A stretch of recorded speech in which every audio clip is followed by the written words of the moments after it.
देखिए, प्रेस वार्ता इसलिए बुलाई गई थी कि मैं पिछले बहुत और प्रेस वार्ता जो है इलेक्शन कमीशन ने परमिशन नहीं दी, तो अब परसों होगी। लेकिन फिर भी आप सब लोग आए हैं तो मैं आपको विषय बता दूं कि अभी जो स्थिति निकल के आई है सामने, रामपुर की जनता जो है उसने जबरदस्त समर्थन दिया है, जबरदस्त प्यार दिया है मुझे। और मेरे मन में जो कई ऐसी बातें आ रही थी कि क्या भाजपा को फायदा तो नहीं हो जाएगा मेरे लड़ने से, तो मुझे ये भी रामपुर की जनता ने विश्वास दिलाया है कि मेरे लड़ने से नुकसान नहीं, फायदा ही होगा।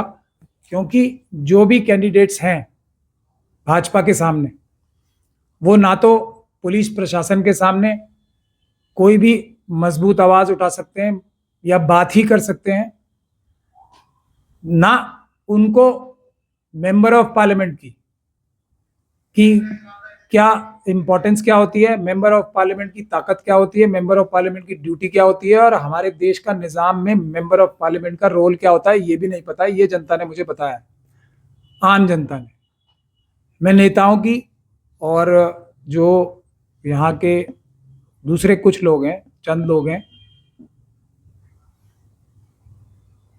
मैं बात कर रहा हूं आम जनता की, रिक्शे वाले की, जो ये कारचौप वाला काम करते हैं, ये बीड़ी का जो काम करते हैं, ये जो खोमचे लगाते हैं सड़कों पे, मैं ये उनकी बात कर रहा हूँ। या जो मैं गाँव में गया, गांव में लोगों ने हमसे बोला कि हमें यहाँ पे पुलिस तंग करती है, यहाँ बिजली की वजह से तंग किया जाता है, बेरोजगारी यहाँ पे बिल्कुल रैम्पेंट है, इंडस्ट्रीज यहाँ की जो ये उद्योग है वो खत्म हो गया है। यहाँ के बड़े बड़े लोगों को पुलिस प्रशासन ने प्रताड़ित किया है और कोई भी मजबूत आवाज उनके खिलाफ उठा ही नहीं पा रहा है, यहाँ पे कोई नहीं है। तो ये यही रिक्वेस्ट हम कर रहे थे सारी ऑपोजिशन की पार्टी से, जो सपा बसपा के लोग भी हैं लीडरशिप से, कि ये एक सीट जो कि हारी हुई सीट है, भारतीय जनता पार्टी इसको जीतती आ रही है, हालांकि उन्हें नहीं जीतना चाहिए सीट को। तो ये सीट आप ये ईवीएम की लड़ाई के लिए और पुलिस प्रशासन जो जुल्म कर रही है उससे आज़ादी दिलाने के लिए एक सीट पे कम से कम अपना कैंडिडेट ना उतारो। तो वो बात, जिस प्रकार से हमारी बात पॉलिटिकल पार्टीज ने ईवीएम के विषय में नहीं सुनी थी कि सड़क पे आके लड़ाई करें, ईवीएम को हम रुकवा देंगे, ईवीएम की लड़ाई भी लड़ने के लिए मैंने ये इलेक्शन लड़ा था और ईवीएम के खिलाफ सबूत भी जुटाने के लिए इलेक्शन लड़ा था, उसमें मैं कामयाब रहा हूं। और हम कल ईवीएम के खिलाफ भी एक केस डालने जा रहे हैं जो कि सब कुछ ठीक करेगा, पेपर बैलेट से चुनाव होंगे। अभी हम सबूत के साथ केस डालेंगे, इसलिए किसी ना किसी को इलेक्शन लड़के उसमें सबूत जुटाना जरूरी था। उसी तरीके से जब पॉलिटिकल पार्टीज ने वो साथ नहीं दिया, तो ये कैंडिडेट में भी अगर साथ देते तो यहाँ रामपुर में हम पेपर बैलेट से ही चुनाव कराने में कामयाब हो जाते। लेकिन क्योंकि मैं मेरे खिलाफ और भी कैंडिडेट्स हैं, भारतीय जनता पार्टी तो है ही, वो तो ईवीएम का समर्थन कर रहे हैं, जो दूसरी पार्टीज के जो कैंडिडेट हैं वो भी ईवीएम की मुखालफत नहीं कर रहे हैं। उनमें से शायद किसी कैंडिडेट को ईवीएम के बारे में पता ही नहीं है, आज तक नहीं पता कि ईवीएम से कितना बड़ा नुकसान हो सकता है। ये भी देखिए दुर्भाग्य की बात, उनके राष्ट्रीय नेता ईवीएम के खिलाफ बोल रहे हैं, लेकिन यहां किसी कैंडिडेट ने मीटिंग के अंदर ये भी नहीं बोला रिटर्निंग ऑफिसर साहब से कि आप पेपर बैलेट से चुनाव कराइए, ईवीएम में गड़बड़ी हो सकती है, धांधली हो सकती है, एक लफ्ज नहीं बोला। ऐसे नुमाइंदे हमारे जो जो रामपुर की जनता है वो ये कह रही है कि ये नुमाइंदे हैं, बड़ी बड़ी पॉलिटिकल पार्टीज ने दिए, लेकिन हम आपको चाहते हैं। लेकिन मैं फिर भी ये इल्ज़ाम अपने सर पे नहीं लेना चाहता, और उसकी वजह और भी है कि कल को झूठा ही इल्ज़ाम मेरे ऊपर लगाया जाए। तो मैं एक बार फिर रिक्वेस्ट कर रहा हूं, जो पॉलिटिकल पार्टीज हैं, अगर उनके पास अभी भी कोई कैंडिडेट मुझसे अच्छा है तो वो उसकी पूरी ताकत लगा के सपोर्ट करें, अगर नहीं तो ये सीट हार जाएगी। मैं चुनाव ना लड़ूं तब भी हार जाएगी। और मैं उसी के विषय में आज ऐलान करने आया हूं कि मेरे ऊपर कुछ जिम्मेदारियां हैं, जैसे ये एक ईवीएम का केस मुझे करने जाना ही पड़ेगा दिल्ली, क्योंकि ये पूरे देश का विषय है। दूसरा, मथुरा की जो शाही ईदगाह मस्जिद है उसमें पूजा कराने की कोशिश, पूजा की इजाजत लेने की कोशिश एक बहुत बड़ी ताकतवर लॉबी कर रही है। काशी विश्वनाथ मंदिर की तरह से, वो भी मिलने के बहुत ज़्यादा चांसेस हैं। ये मैंने ही मेहनत करके, यहाँ से भी मैंने 1 तारीख को कम से कम 2 घंटे बहस करके वो ऑर्डर रुकवाया है, मतलब बहस से, और उसको रोक रखा है।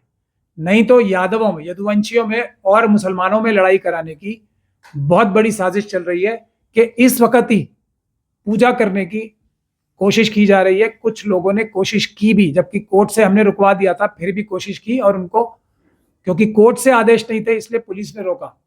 अगर कोर्ट से हल्का सा भी इशारा मिल जाएगा तो यदुवंशियों के बीच में और मुसलमानों के बीच में लड़ाई करा दी जाएगी, और फिर आप लोग समझ सकते हैं कि बिहार और यूपी में क्या होगा। तो ये इतनी बड़ी बड़ी साजिशें चल रही हैं, और अदालत में पेश होना मेरी पहली जिम्मेदारी है, खास तौर पे इन मुश्किल केसों में जो ना सिर्फ रामपुर की जनता को, यूपी की जनता को, बल्कि पूरे देश की जनता को नुकसान कर सकते हैं बहुत बड़ा।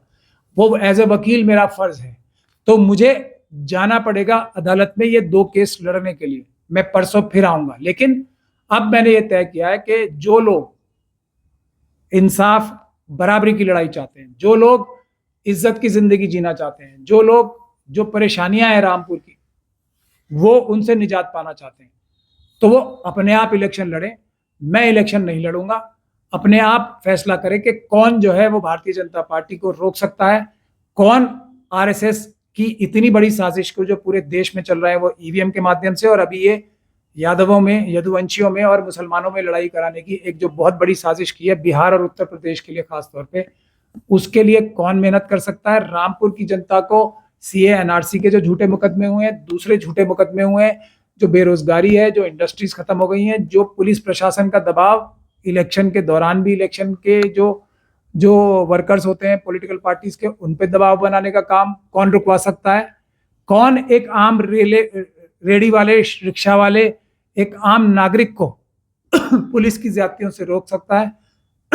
तो सब लोगों ने ये तजवीज की है कि आप मना भी कर रहे हो इलेक्शन, तो हम आपको नहीं जाने देंगे, हम आपका इलेक्शन लड़ेंगे। मैं ही महमूद प्राचा करके इलेक्शन लड़ा जाएगा। हर व्यक्ति, मैं 1 पैसा खर्च नहीं करूंगा चुनाव में, मैं ये बता रहा हूं। थोड़ा बहुत जो मेरे आने जाने का खर्च होगा वही करूंगा, या जो इलेक्शन में जो खर्चे वो आते हैं जो कि चुनाव आयोग में कार्रवाई करने के लिए आएंगे, वो करूंगा।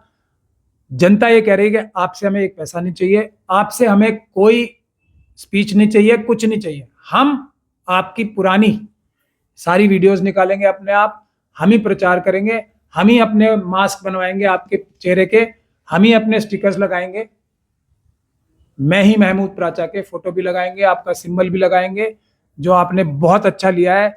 अगर आप ईवीएम के खिलाफ लड़ाई लड़ रहे हैं तो आपने मोहर सिंबल लिया है, ताकि बटन नहीं दबेगा, मोहर लगेगी।